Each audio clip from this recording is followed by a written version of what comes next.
ওই যে রানী, ওরা এসে গেছে। বড্ড বয়স হচ্ছে গো ওদের, যা ভেবেছিলাম তার থেকেও বেশি। প্রণাম মহারাজ, প্রণাম রানীমা। হুম, তোমরা নাকি খুব ভালো গান গাও। তা গাইতাম ঠিকই, কিন্তু মহারাজ আমরা এখন তো ফকলা ফকলা বলে আগের মতো গাইতে আর পারিনি।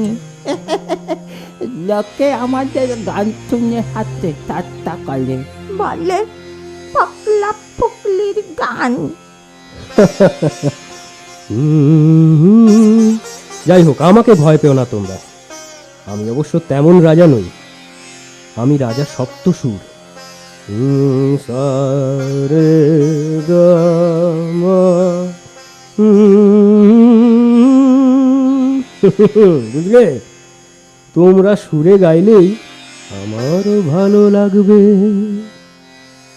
তোমরা তোমাদের প্রাণের সুরে নির্ভয় গাও। গাইব? আচ্ছা, গাইছি মহারাজ। প্রাণের ছুঁয়ে না, প্রাণের ভয়ে কি যে গাইব। আহা, ভয় পাচ্ছ কেন? বলছি তো কোনো ভয় নেই, নির্ভয়ে গাও। গাইছি গাইছি মহারাজ।